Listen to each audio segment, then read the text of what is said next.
So, let's talk about something I think we've all wondered about at some point. Why do the same bad things seem to happen to us over and over again? Well, today we're going to dive into the hidden patterns that are secretly running our lives and, more importantly, figure out how to finally break them for good. Let's get into it.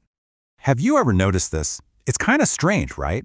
You finally quit that job with the boss who micromanaged everything, only to find your new boss does the exact same thing. Or maybe you end a relationship with someone who just never listened and, what do you know, the next person has the same problem.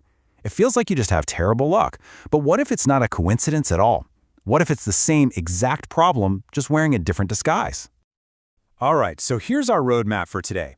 We're going to start by identifying this unwanted life pattern. Then we'll look at the hidden energies that might be causing it.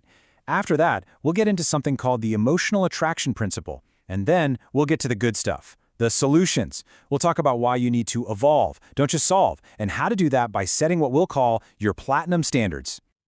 So, first things first, where do these repeating problems actually come from? Well, the biggest clue is usually hiding in our past. It really comes down to this idea that, in a lot of ways, your past is still your present. Your earliest relationships basically created the blueprint for everything that came after. Think about it like this. If you never quite figured out the skills to handle a certain dynamic when you were a kid, let's say, you never learned how to stand up for yourself or the parent who was really dominating, well, life has this funny way of making you retake the class. It's going to keep giving you the same test, just with a new teacher over and over, until you finally learn the lesson and get a passing grade. This quote from our source material just cuts right to the chase, doesn't it? It suggests that those very first dynamics we experience set a powerful pattern in motion. If you didn't learn how to deal with domination from a parent, you'll just keep attracting people who try to dominate you. Because on some deep level, that's the dynamic your system knows. It's familiar.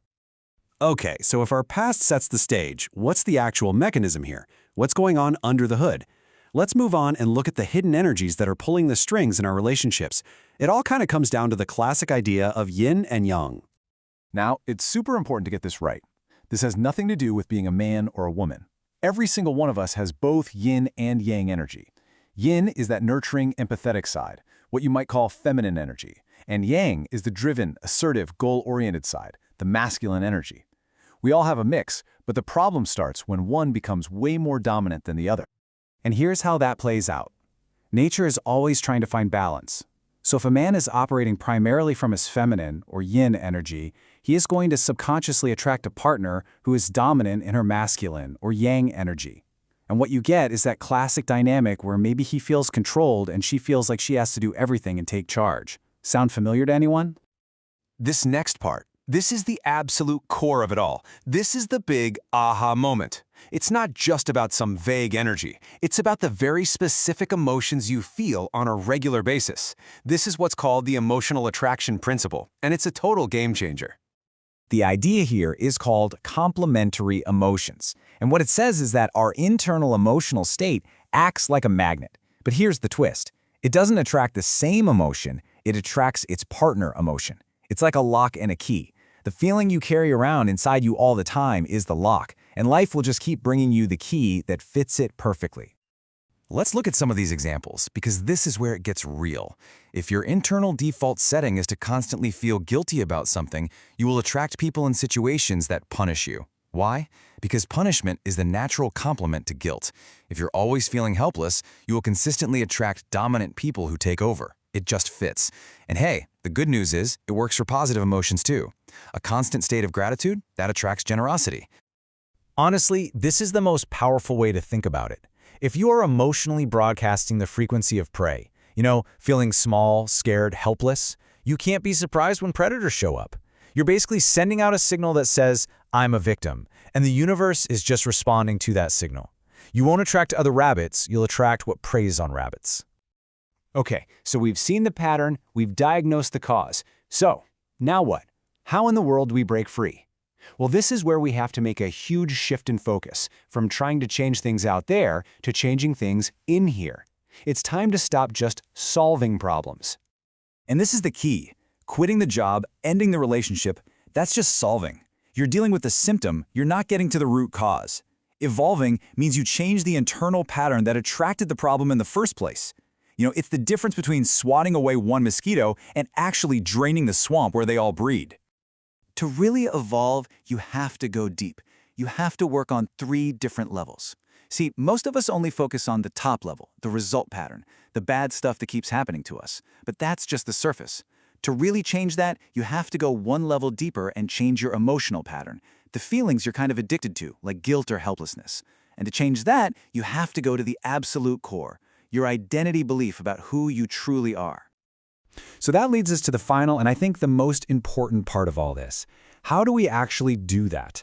How do we change those deep emotional and identity patterns? Well, the answer is to define and commit to a brand new set of standards for your own life. The fundamental rule of life is this: you get what you tolerate. It's that simple. And this doesn't just apply to how other people treat you, it applies to the emotions you tolerate inside yourself. Real, lasting change begins the second you decide that certain emotional states are simply not allowed anymore. They're unacceptable. So here's the 4-step plan. I want you to think of this like you're the general manager of a 5-star hotel, but the hotel is you. First, you have to choose your new emotional standard. For example, I feel powerful and in control. Second, you commit to what is no longer allowed. Feeling helpless is off the menu. Third, you create a benchmark. Something like, I will not let myself stay in a negative emotion for more than 30 minutes. And finally, and this is crucial, you connect with people who will hold you to these new standards. And this is the mindset you need to have. It's not a gentle suggestion to yourself. It's a rule. It's a command. Imagine talking to yourself with this kind of authority. The next time that old, familiar feeling of helplessness tries to creep in, you meet it with a firm internal voice that just says, nope, how dare you? We don't do that anymore. That feeling is not allowed here. So as we wrap this up, the real work starts now. It's not about changing the world around you. It's about upgrading your own internal operating system. And the question to leave you with is a simple one, but it's profound. What is the one recurring negative emotion that you will decide right now is no longer acceptable for you starting today?